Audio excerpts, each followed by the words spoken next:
Jamal Niaz here, back with Mike Perry, the main man himself, in Manchester. Last time you were in Manchester, you had one of the best performances of your MMA career, Danny Roberts, UFC 204. Must bring back a lot of great memories, man. Yeah, that was a great fight, man. Fun. I was free in that fight. Moving on to 9-0. Danny brought it. We had a great show here in Manchester in the UK. I gained a lot of fans that night. They loved me for that bloody brawl that we had. It's good to be back, and you know, I'm hoping I get to fight on Saturday. I was there as a fan that night as well, so it's pretty cool full circle moment to be interviewing you for the second time. And you know what, Mike, as a fan, I'm feeling for you this week, because at the moment you're not fighting on Saturday, and I'm guessing being around all the fighters, all the testosterone, you want to get involved and throw down, man. Yeah, I really do. We're at the open workouts right now. Some of the guys are in the ring doing their boxing workouts. You know, I'm Mr. Bare Knuckles, so I'm thinking we're gonna just, and they didn't put me on the time slot as the backup fighter to get a open workout in the ring. So I'm thinking we're about to just throw some mitts right here, me and the coach, and see if we can steal some attention. I mean, Dillon made it seem like he was out this past weekend, and you said, guys, I'm in. Did you genuinely feel like he was out of the fight, and did your mind switch, or was you like, he's playing games? Well, yeah, I seen him. I already saw Anthony Taylor earlier. I didn't know he was fighting on the card. You know, they didn't really pump it up for him. But, you know, he's looking to perform this weekend, and he wants to get in the ring with me at some point in his career. You know, he's got to build up to that, though.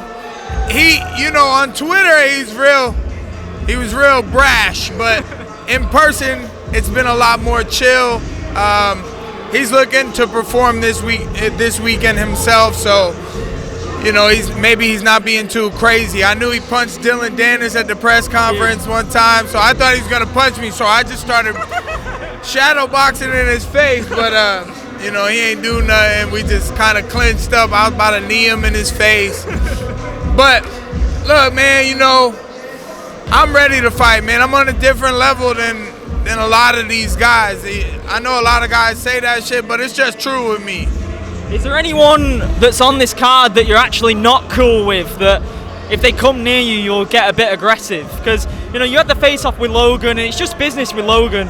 You know, I'd personally like to see if Logan beats Dillon. I think he should give you that fight, because you've gone through the weight cut, you've travelled to England. I think he should give you that fight, man. It makes sense. It would make a lot of money, and the fans want to see it. Both of the brothers have used my name. Logan actually brought me out. He's gonna cut me a little something. You know, trying to give me a little exposure. I'm getting now, so to a new fan base that might not know of me. You know, we could definitely make the fight happen if he fights Dillon, if he beats Dillon. I'm ready to fight. That's why I'm here. So, you know, just stay tuned to Bkfc in December 2nd. I'm supposed to fight, and then early next year we'll probably have another one. I know you can't say who the opponent is. I know Dave Feldman said, you know, he's going to announce it maybe today, maybe tomorrow. I really want it to be Eddie Alvarez. That would be fireworks. You both, I can see you both absolutely covered in blood. He's a warrior just like you are. You know, what do you make of that potential fight? Well, if it was Eddie Alvarez, then, you know, I like my chances in that fight. I think Chad Mendes beat him up a lot, and I think he'd get hurt fighting me. I think I could do what Conor McGregor did to him, if not better. And what do you make of the main and co-main event this weekend? And, you know, just from Logan's perspective, you know, I saw you talk about it with Darren Till, going at someone's, you know, fiance like that. There's just a certain code, you know, not even amongst fighters, just amongst men. You don't go for someone's family. Do you think that might have affected his preparation heading into this one? No, I've had it happen.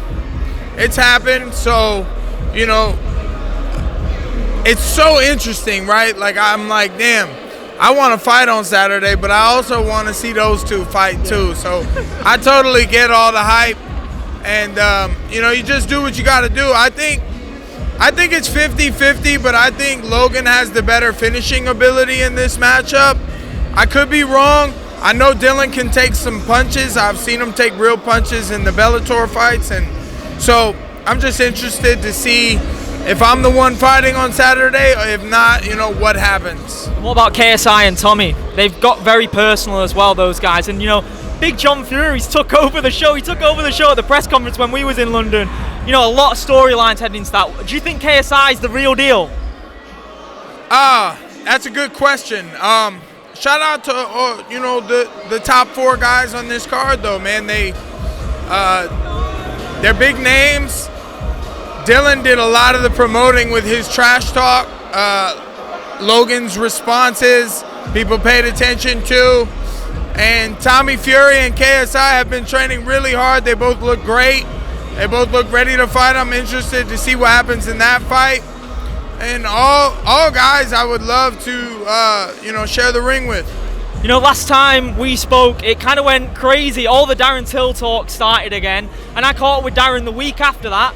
And I just wanted your perspective, because he said to me, we'll sort you out a little promotional fee for, I helped set it up again. All the talk went again.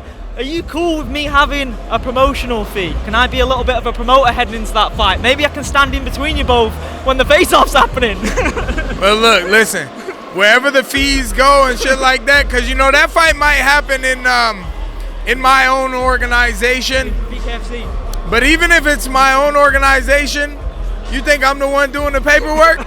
You think I have any, they gonna get me paid, and then everybody else that they're giving little pieces to, even the little pieces can be nice and beneficial to some people. So you never know what happens. You just keep shooting for it, and it might come to you, bro. Because I'm not taking sides. I love you both. You're absolute legends of the sport, and I know you like each other, man. You had a great laugh on your podcast last week, and he's only down the road on the motorway. Can you go and visit him this week, please, or can you arrange to meet up? Because I love it, man. I love you guys' interactions. Yeah. It is really wholesome. Well, I might be a little busy this week, man. I gotta go get an MRI in the morning and a knock scan on my eyes and stuff to be fully prepared for this fight if I gotta step in. And then I got the weigh-ins, and then the fight night. So if Darren Till wants to come out here and make it, I'm sure these guys could get him a ticket, and maybe me and him would fight in the crowd on Saturday. Last one. 2 guys that you've shared the ring with for different reasons. MVP, you actually fought him. Really, strong likelihood he's going to be there on Saturday night, supporting KSI. He trains with KSI. And then McGregor, I'm hearing he's in town. You shared the ring with him in BKFC. He gave you major props, and we spoke about that last time. What sort of interactions do you think you'll have with those ones, and more particularly McGregor? Well, I don't know if I'll be out in the crowd. Of course, if you're I'm probably going to be in the back, because the point of Dillon's got to make the walk and get in, and they got to start fighting before I know that I'm not. So I'll be in the back getting wrapped up, getting prepared. Maybe. I'm not really sure how this promotion is going to handle that. Who knows if they're going to give me tickets? Who knows if they're going to give me seats? They might just tell me, look, you're not fucking fighting, get the fuck out, go home. Or they're gonna have me in the back preparing, and then maybe I'll get to see the main event in the crowd. And if I do, and I'd love to say hi to MVP. Haven't seen him since we fought. We talked a little bit, and McGregor as well, man. But McGregor's a busy motherfucker, and it's tough to get close to that guy, bro. So if anything, I'll just say what's up to him. I love to see you here, man. You always bring the energy. You always liven up the room every time you enter a room. And I'm hoping it's Eddie Alvarez, man, because that is a dream fight. Everyone wants to see that in BKFC. Just keep doing your thing, man. Easy work. Thank you, brother. Thank you. And the business.